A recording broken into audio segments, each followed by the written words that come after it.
All right, so why is all of this relevant, and what does it have to do with AC signals? What does it have to do with circuits?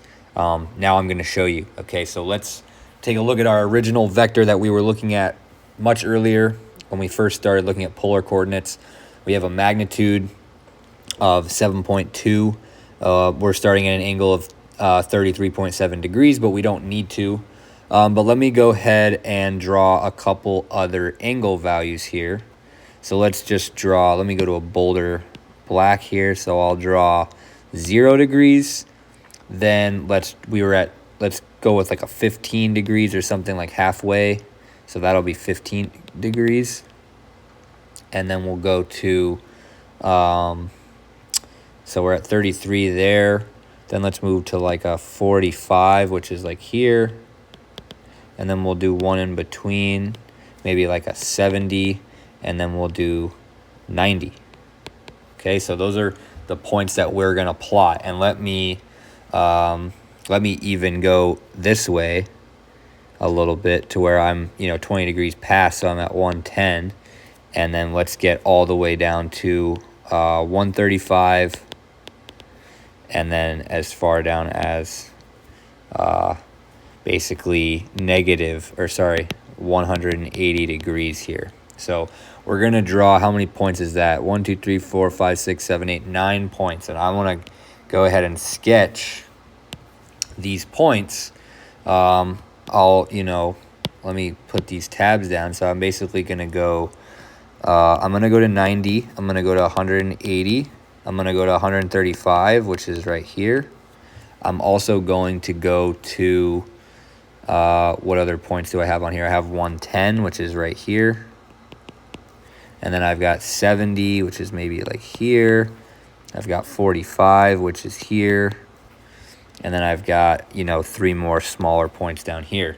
And what I want to track is, let's just track the y coordinate of this vector as I swing it around in this circle, right? As I rotate this vector, I just want to keep track of the y coordinate as that changes, right? From here to here to here, as it changes up to that point.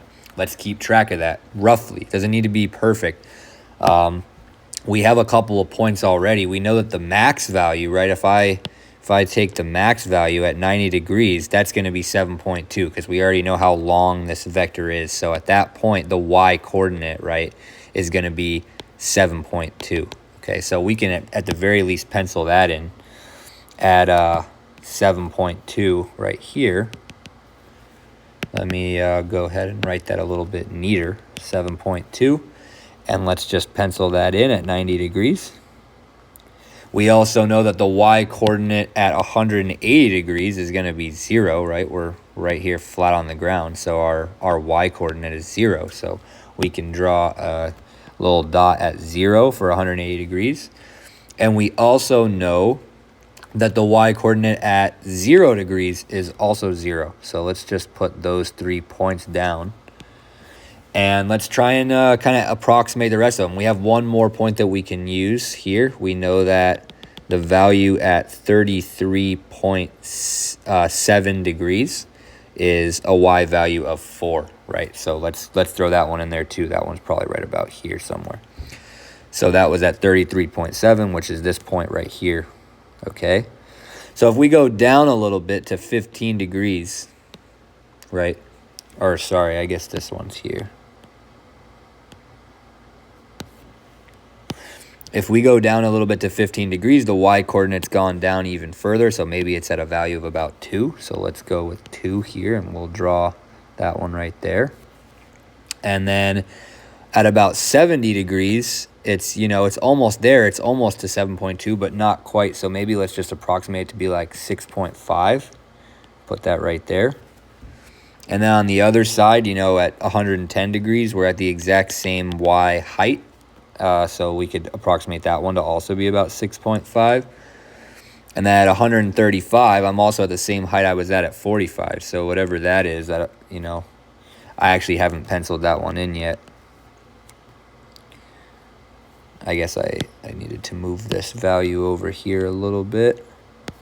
towards 70. But hopefully you're starting to see what's being drawn here. Maybe you're not seeing what's being drawn.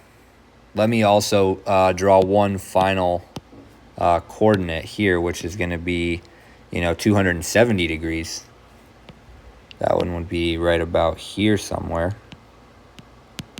And you should see that the y coordinate at that point would be negative 7.2, right?